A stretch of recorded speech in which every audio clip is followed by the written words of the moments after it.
In this video we want to discuss the Harvard framework in the context of HRM, of course. Now this is a very important class. It's one that's quite famous in the sense that everyone who's serious about the study of HRM will have encountered this class somewhere in their studies.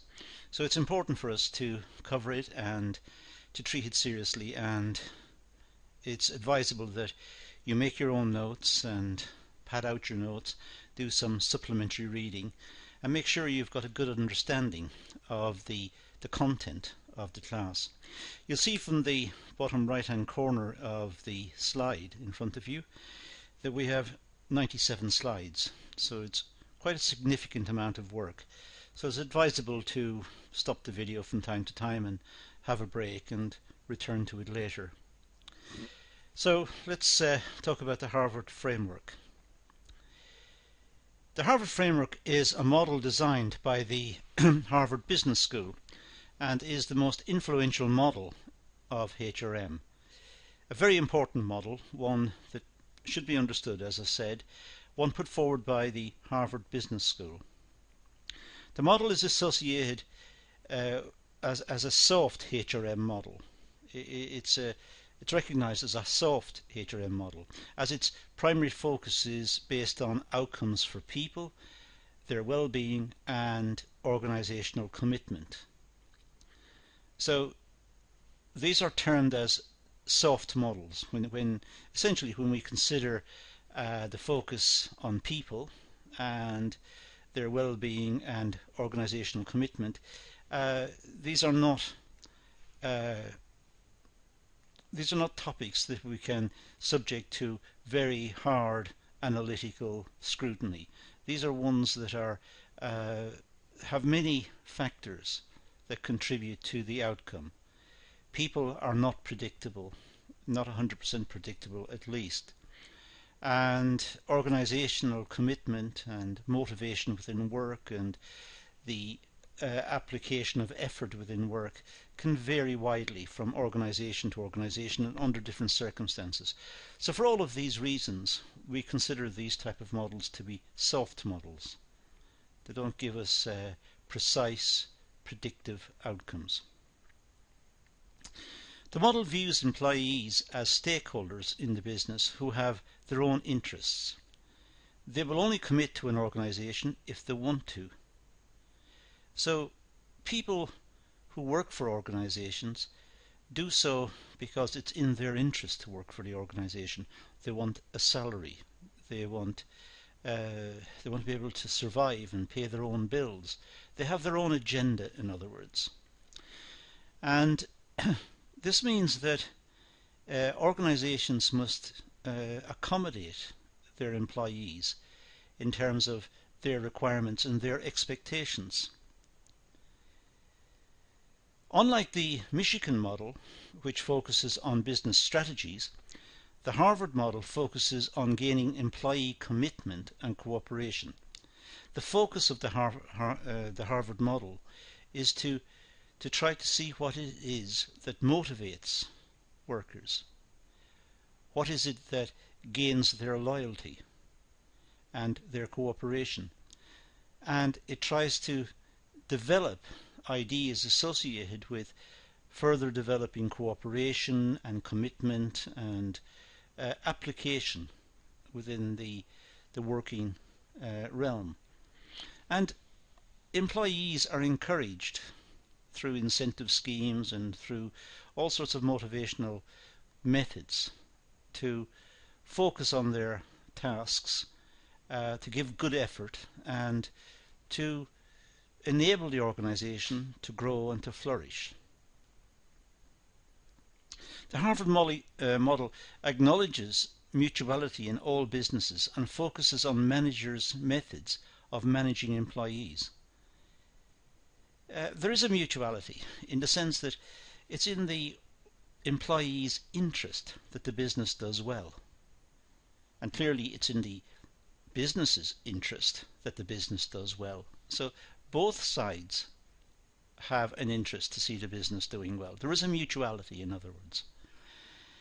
The managers for their part, they are looking for methods that will enable them to use the employees effectively within the business, but at the same time generating motivational techniques and generating methods of working and ways of deploying the personnel in a way that suits the people, suits their aptitudes, their abilities, recognizes their contribution, applauds good work. So the idea of motivation permeates the whole organization. It runs from top to bottom. The model aims to delegate more responsibility to general managers to perform HR tasks, getting general managers involved in HR. In other words, the realm of HR is not confined to a HR department. The realm of HR is the business, and that all managers within the business should recognize the importance of human resources and should make efforts to engage with the workforce to try to foster good practice and generate productivity gains and try to motivate the workforce and congratulate them on a job well done and just generally create an environment which is cooperative. So the responsibility for HR, the HR department, is probably along the lines of deciding on training programs or on recruitment or on people exiting from the business and health and safety issues and putting those sort of programs into place. But the motivational factors, the issues that are associated with productivity and with day-to-day running of the business, these permeate the whole business. They are run through all the various lines of management. The Harvard framework follows a process where all stages influence each other. The organization is seen as one organization. There are not distinct parts with different characteristics. The employees in one department need to be motivated in the same way as the employees in a different department. Both have a need for motivation. Both have a need for respect and for acknowledgement when they do a good job, and they need to be trained and they need to be recognized. So it's a human attribute. So the framework, the HR framework, cuts across all of the organization. The model distinguishes the link between internal and external factors on HRM. There are significant internal factors that can be identified, and we'll talk about these later. But clearly, remuneration, working conditions, greater understanding of the requirements of the workforce. These are all internal factors, but there are external factors as well. The forces of the market, for example, the perception of the product in the mind of the customer who may buy it or not buy it, the quality aspects of production, also the general effect of the environment, the economic environment, the social environment, and so on the business. And these need to be taken into account. Both the internal and external factors play an important role on developing HR policies and practices. Clearly, the business exists within society, and therefore whatever's happening in society will somehow affect the business. The business is not operating in a vacuum. It's operating in society. So whatever the trends in society are, the chances are these will be reflected in working practices within the business. Likewise, of course, the economy. which affects unemployment, inflation, imports, exports, globalization. These sort of considerations are important for the business also. So whatever happens in one part affects the business. It happens in the other part. The business is not in a cocoon, immune to everything that's around it. The external factors outlined by the model include stakeholder interest and situational factors. The stakeholder interest, well, stakeholders are simply any people who have an interest in the business. The suppliers of raw materials have an interest in the business because that's who they sell to. The suppliers of machinery have an interest in the business. But so also have the trade unions, so also has the government. The local community where the business is located, they've got an interest in the business. The employees certainly have an interest in the business. They work for the business directly and depend on it for their incomes.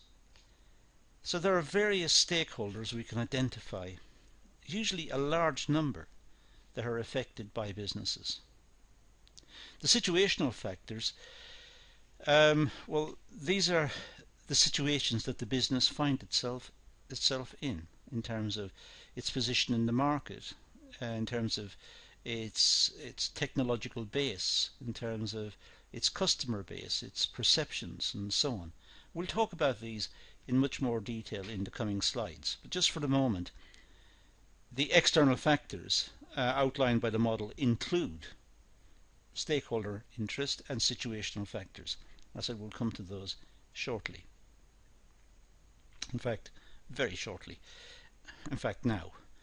The situational factors. I'm just going to put this this rectangle on here. I'm going to fill out the rectangle as we go through, but it's going to appear on this slide, and now it's going to vanish in a moment, and it'll come back later. So don't get too worried about it coming and going.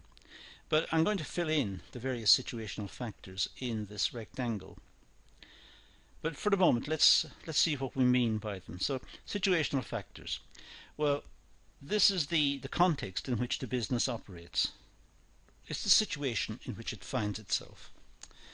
The external environment influences the way in which HR policies and practices are developed. So there is an external environment, and the HR department must develop policies and practices broadly in line with whatever the external environment indicates as appropriate. The business, for example, operates in an environment where there are legal obligations. Clearly the HR department must ensure that the business follows the legal obligations as set out by the law of the country, the law of the land. That's just one illustration. The company operates in an economy where there are big economic forces in play. Globalization, the rate of interest changes, money supply, inflation, unemployment. There are many big influences coming from outside of the organization. It's the situation in which the business finds itself. It's a situational factor. So situational factors include workforce characteristics, the labour markets, union representatives, culture, laws, societal values, management philosophy, business strategy, and technology requirements. I'm sure the list can be added to. There may be other influences as well, but you can see it's very broad. But that's what faces the business. The business, as I said earlier, does not operate in a vacuum. It's not cocooned from the world. It's not locked away from the world. It operates in the world. And these are the forces that are in play in the world. And they will impact on the business. Now the internal factors. Well, there are workforce characteristics. There's business strategy and conditions. What does the business, where does it see itself? What does it want to do? What does it want to focus on? Which markets does it want to operate in? Management philosophy, looking at the way management structures the business, the way the business is designed, the attitude of management towards the workforce, the sympathetic views that management may have towards working conditions, the way they apply health and safety regulations, training within the organisation. So the management will have a particular philosophy or a view of how to operate. The labour market, of course, will influence the workforce as well. If the labour market is buoyant and wages are rising in the economy in general, then it may be difficult to retain workers within the business. They'll want to move to higher paid occupations. So the labour market will have an influence. The unions, of course, will have an influence, because they are the ones that will negotiate with the management over pay, general remuneration, conditions of employment, health and safety, holiday entitlement. So the unions must be taken into account as well. Task technology, the tasks that the technology perform. The business may employ specialist machinery, perhaps robotic machinery, or may have computer-aided manufacturing or computer-aided design requirements. And there may be changes in the technology, or there may be upgrades, and they may have the need for more training, or technology impacts on the business. It's important that the business is aware of what's happening in terms of the technology and is close to the front, because that's where productivity gains can be achieved. And of course there are laws and societal values. The attitude of management towards its workforce in terms of discrimination, or managing diversity, or employment of women, or of disabled people, or what sort of provisions do they make for the employment of these people? Do they accommodate their requirements and their needs? What are the values of the society in which the business is located? And of course the stakeholder interest that I mentioned earlier. Now the stakeholder interest, well, these include all stakeholders who have an interest in the business. Stakeholders have a financial interest and want assurance that the business will grow. Now those are, shareholders. So those are an important stakeholder. They are the owners of the business. Management want to ensure organisational goals are met and employees are interested in job security. So the management will try to ensure the survival of the business, but also ensure their own survival. They'll want high salaries, good working conditions.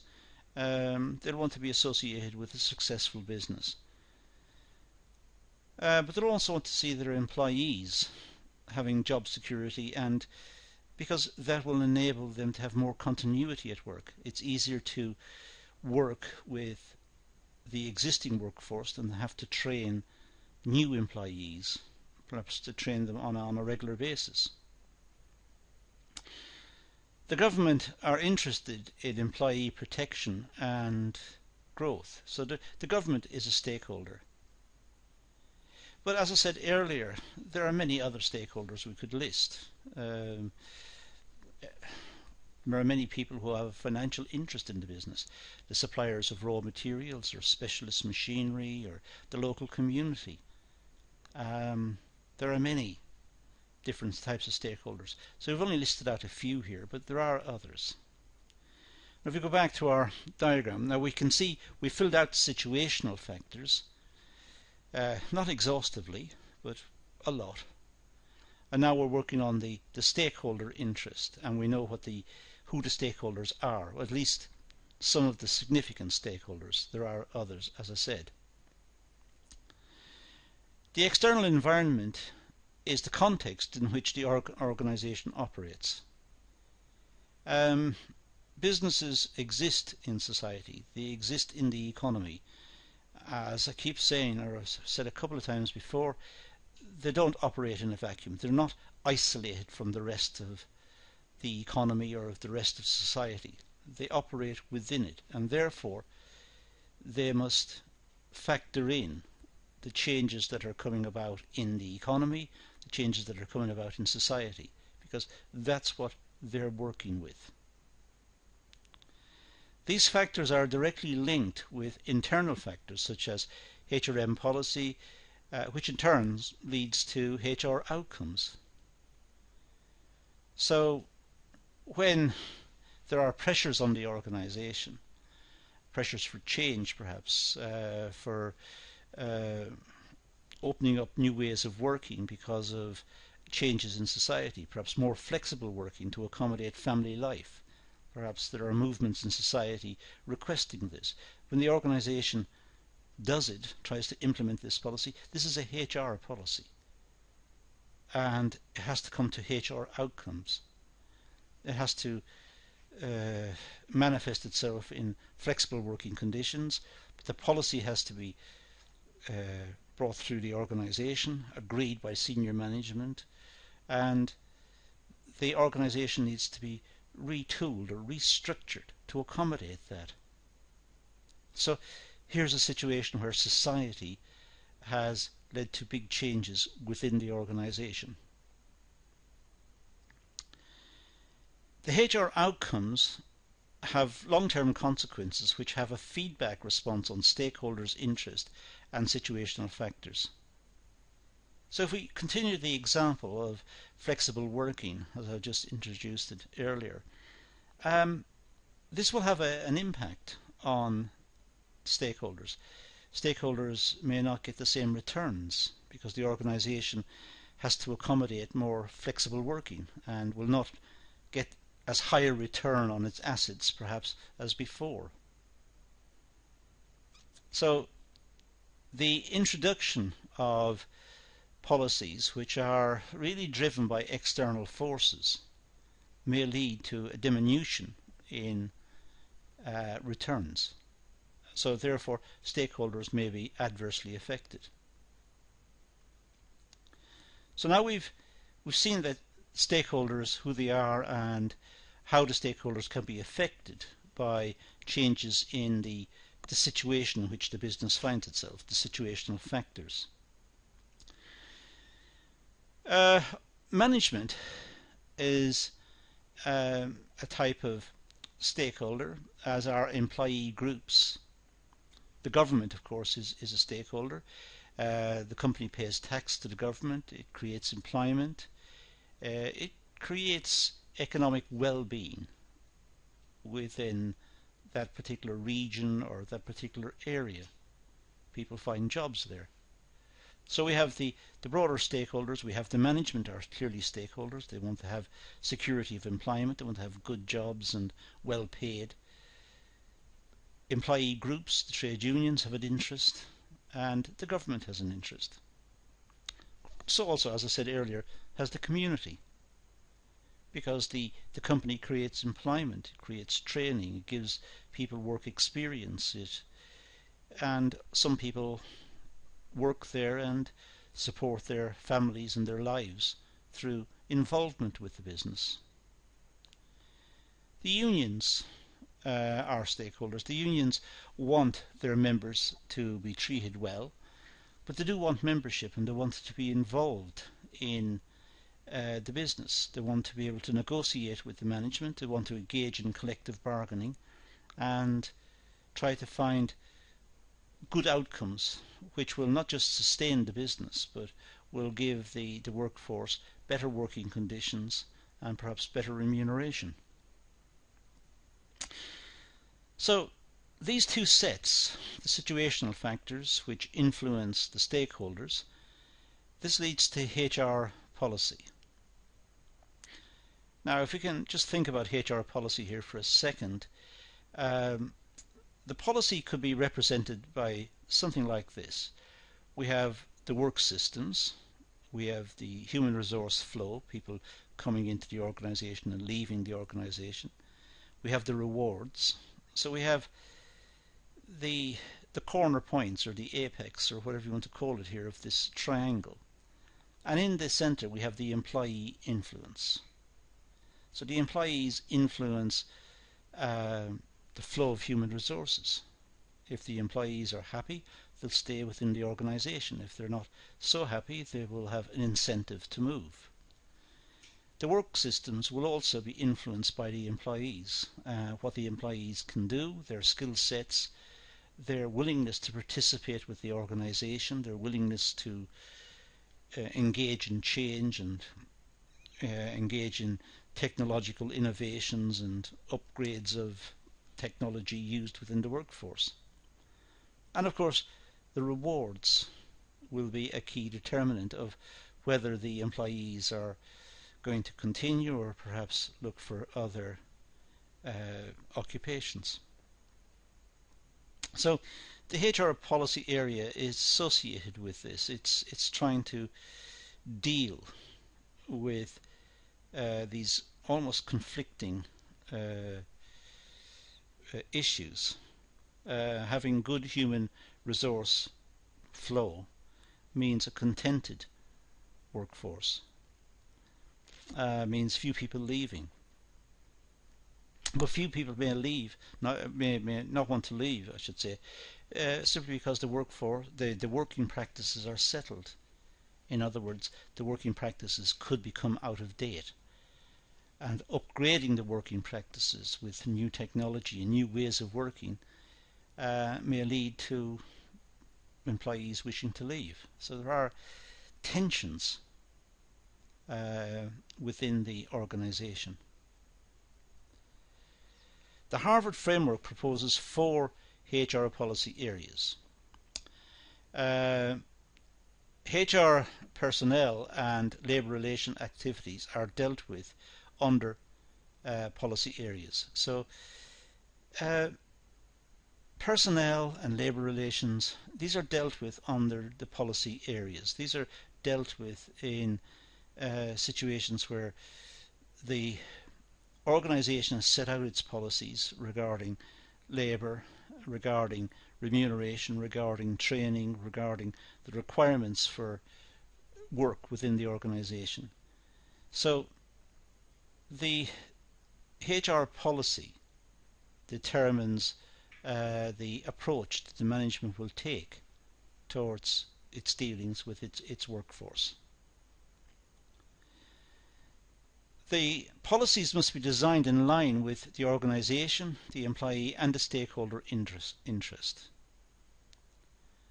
So policies that the HR department follow must they must satisfy the requirements of the organisation, the broad requirements of the organisation in terms of its productivity, its functioning, but also the employees. They must be content, and as indeed should the stakeholders.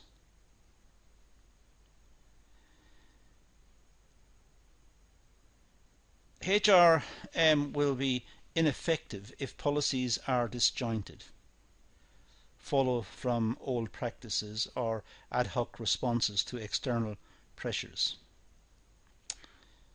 The HR department has an obligation to develop coherent policies, ones which flow from one period to the next and which do not represent radical departures in policy, because that will upset the workforce. It will upset the stakeholders indeed, because the stakeholders will see the workforce alienated from the organisation. So the policies that HR follow should represent a continuum.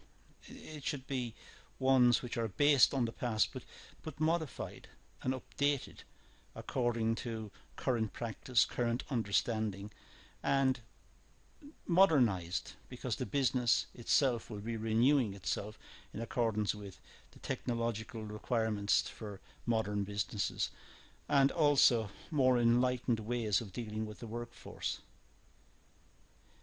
So ad hoc responses, or just made up responses to external forces, could represent a situation where the business seems to be out of control.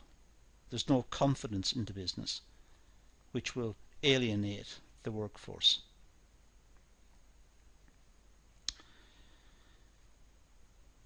So, employee influence. Well, this is the central feature of HR systems. Employees are important stakeholders, and management must have systems in place to promote employee influence.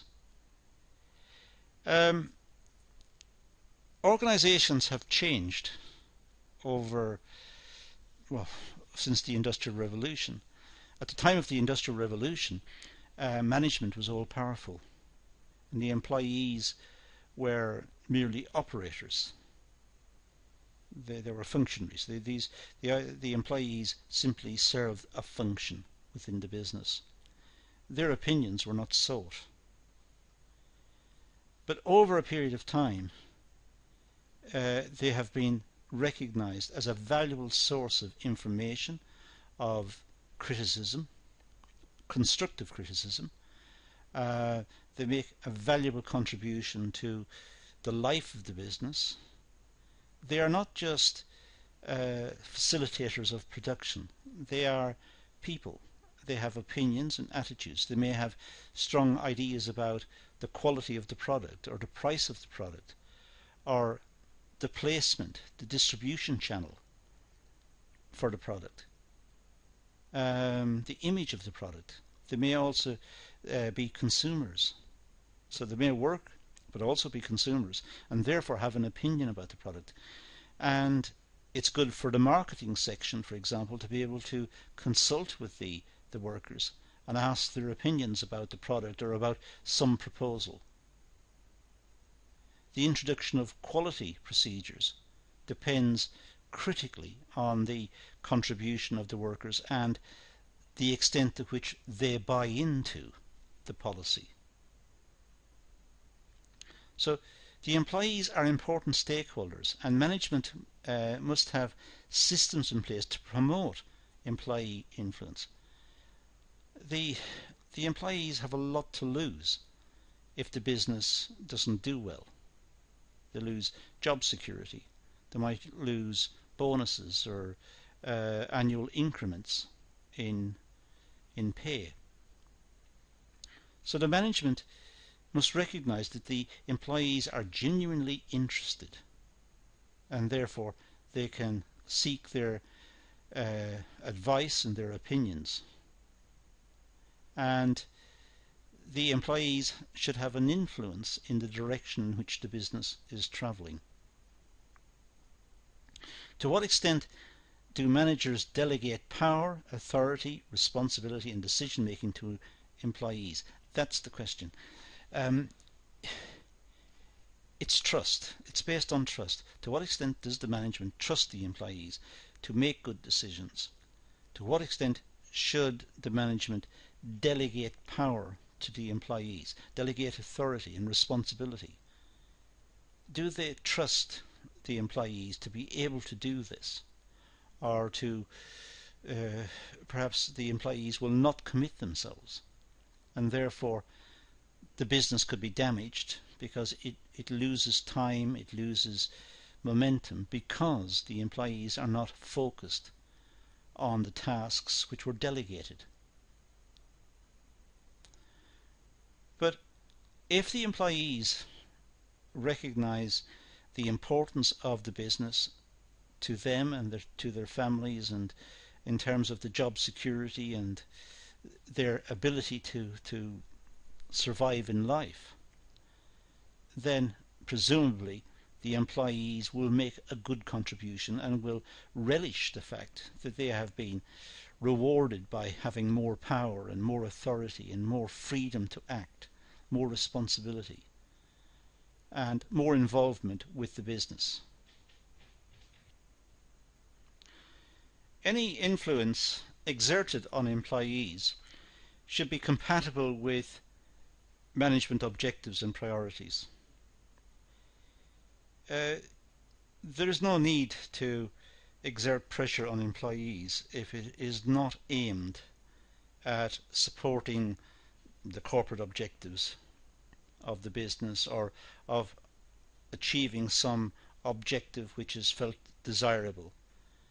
The objectives of the business should be clearly set out. The priorities of the business should be set out. And getting employees to focus in on those and trying to influence their thinking, that should be compatible with the achievement of the objectives and priorities of the business. Otherwise, there's a mismatch. The employees are thinking about something else and the business is thinking about something else, and the two are moving in different directions. So clearly there should be a focus. Both should be focused in on the achievement of the same objectives and achieving the same priorities, achieving the same outcomes.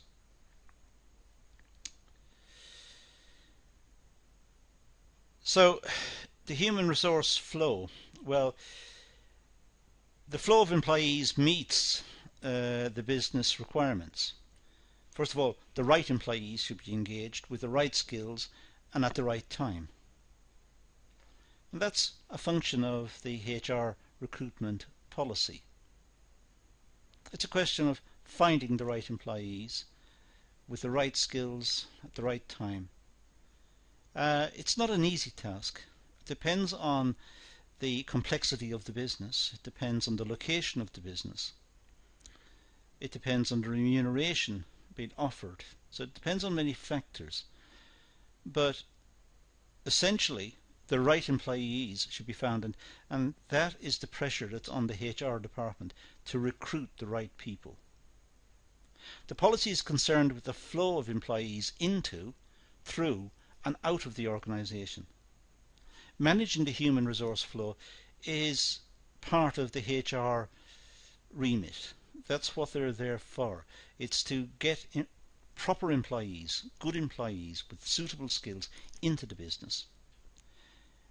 Look after the employees in the business to ensure continuity of employment and continuity of the business, and then see the employees out at the end and see them out on good terms with good memories and good experiences.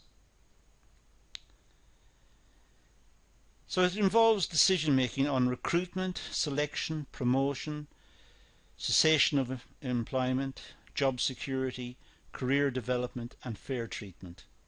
And that's a good list of some of the issues that the HR policy should address and should bear in mind when managing the human resource flow. The reward systems, well, employees should have an influence over the types of rewards they receive for their progress. So the employees should be able to influence the types of rewards.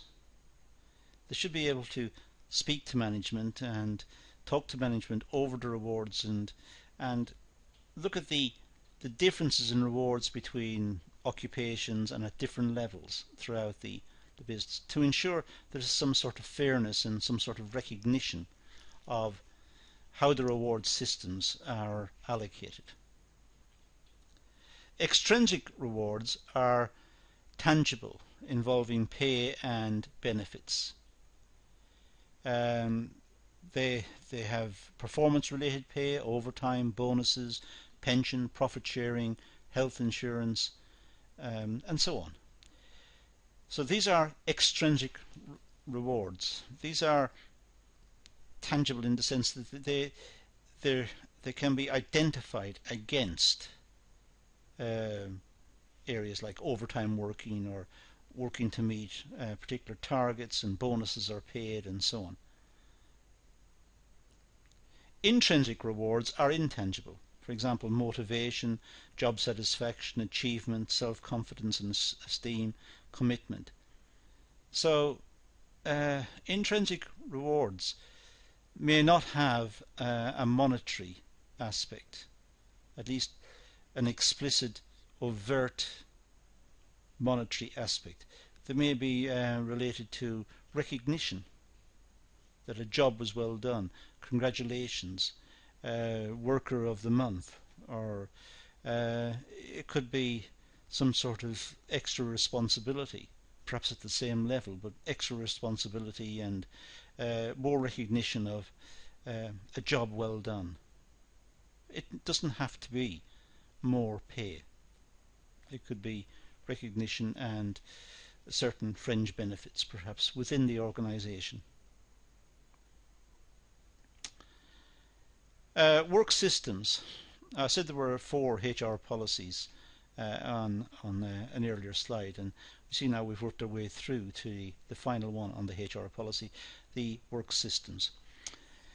This refers to work structure to ensure that it is efficient, productive, and meets organisational objectives. So the HR policy should try to ensure that the work structure is efficient. It should be explained to the employees why the structure is the way it is, why it's felt that that is the efficient structure. They should be trained in the use of any equipment or machines or in any processes that needs to be understood to enable the work system to continue and to be productive, and which will enable it to meet the organisational objectives. So the onus is on proper training and orientation of the workforce towards meeting the organisational objectives.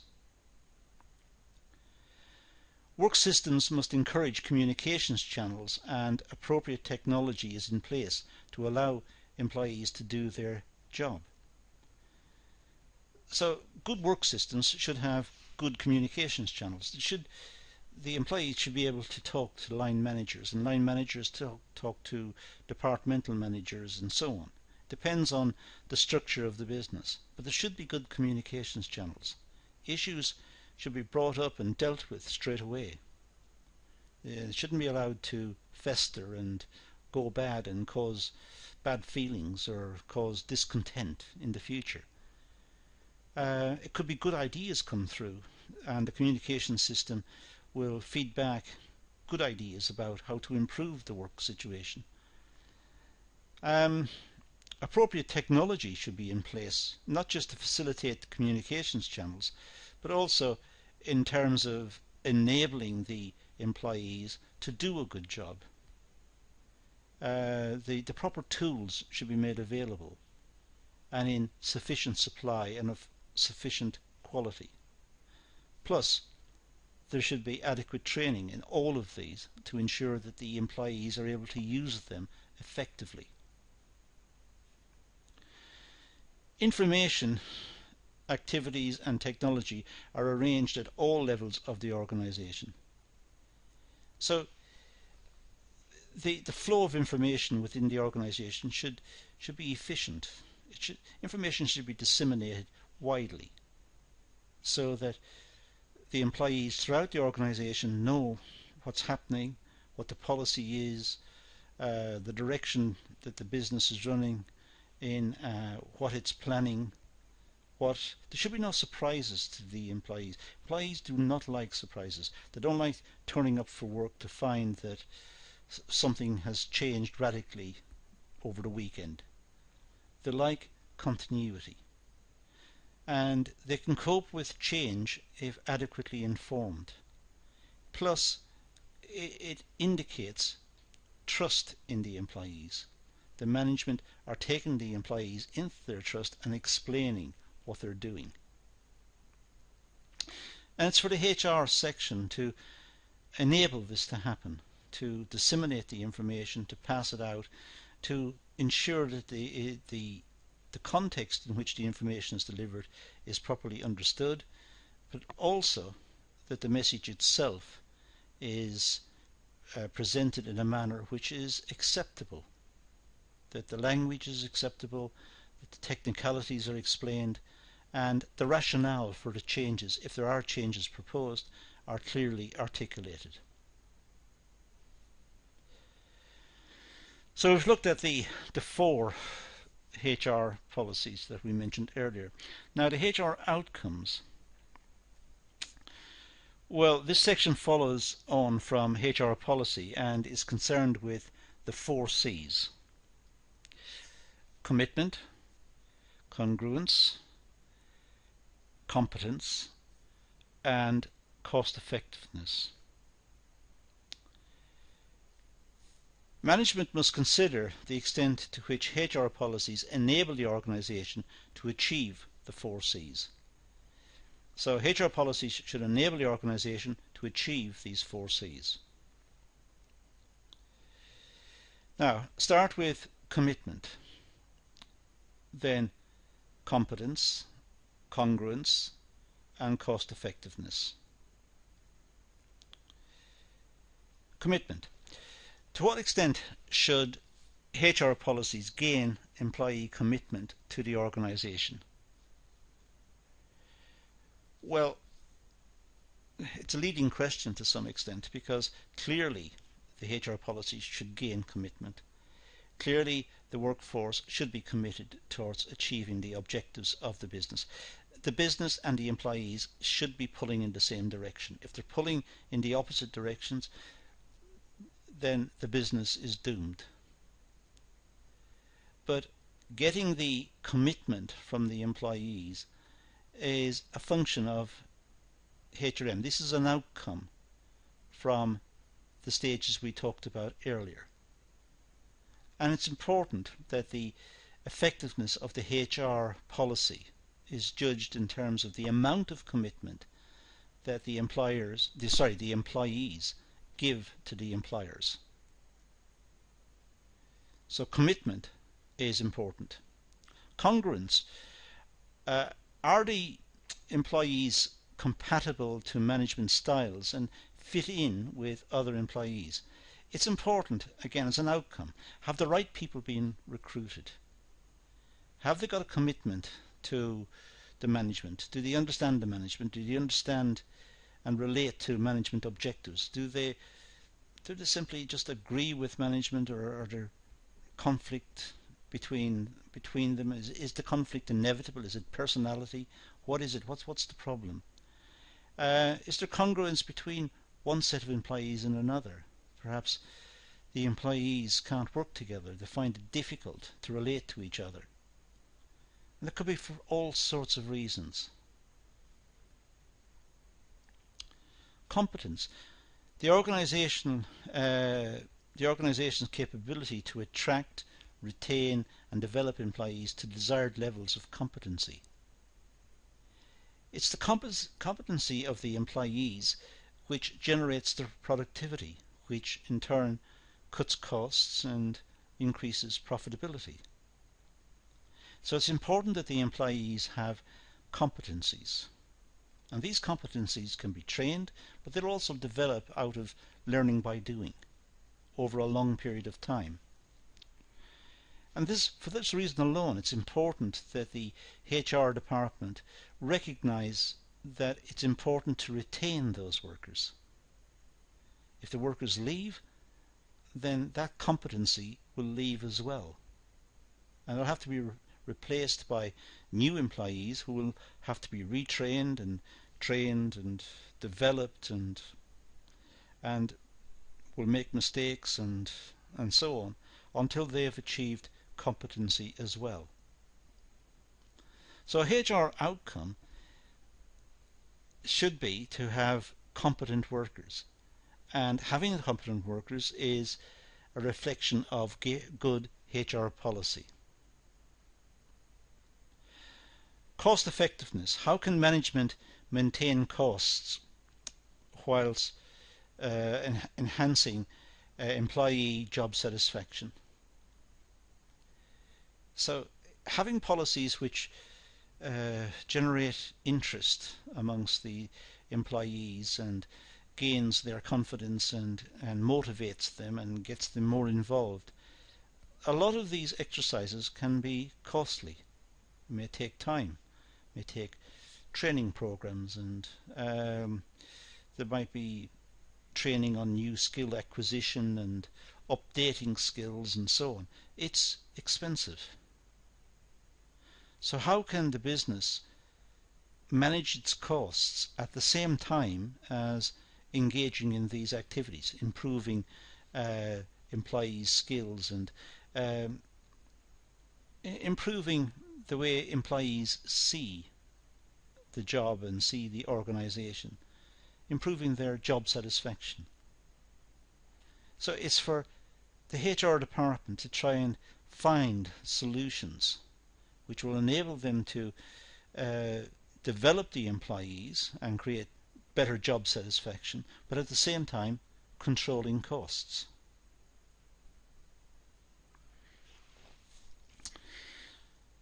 So out of the HR policy, which was born from situational factors and the stakeholders' interest, we've got the HR outcomes.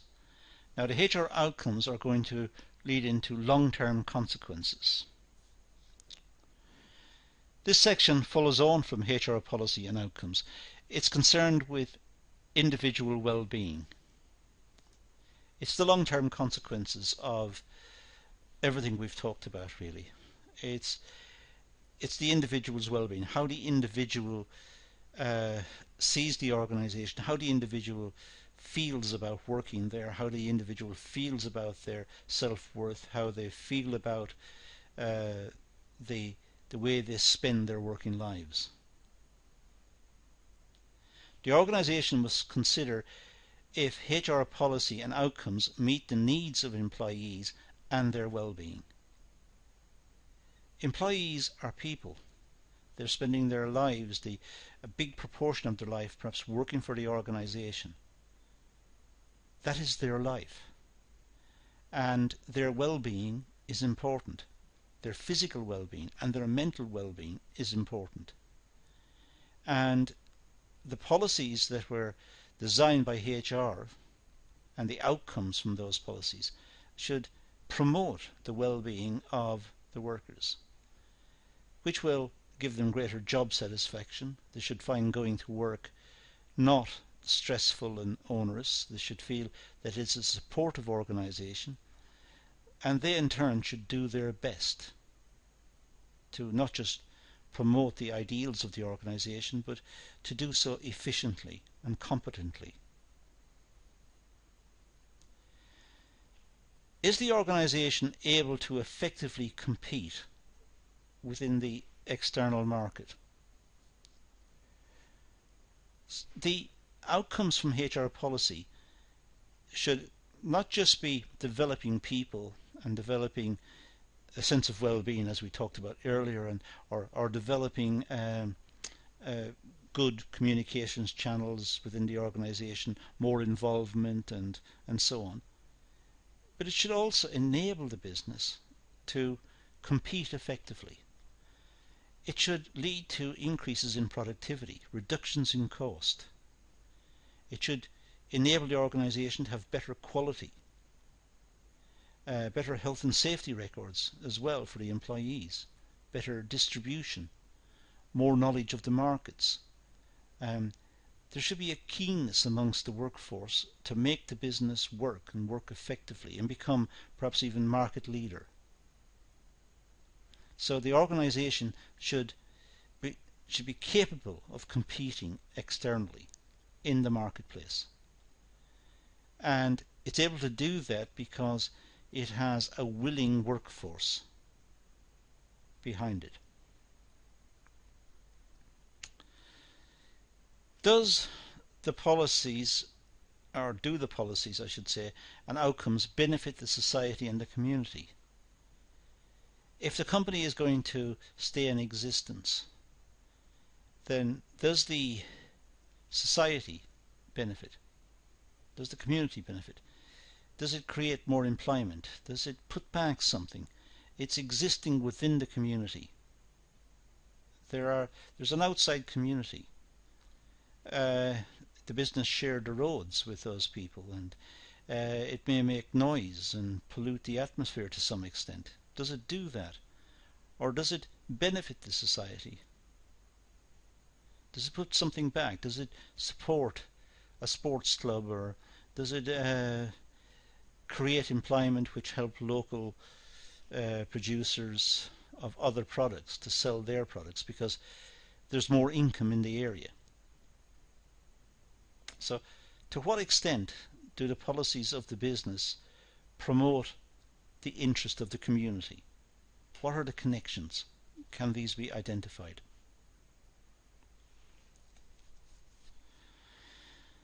Organisational objectives and societal well-being.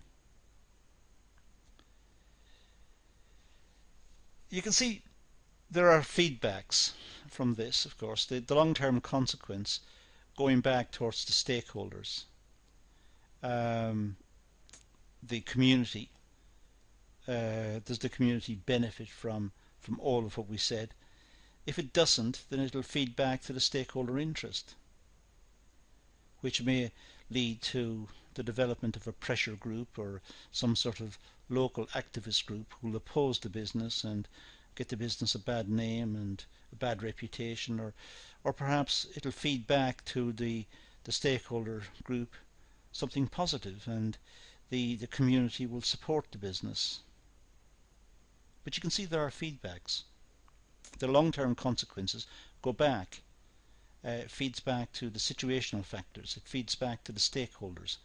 And these have to come again, perhaps be modified, come again through new HR policies, which will generate new HR outcomes, which will generate new long-term consequences.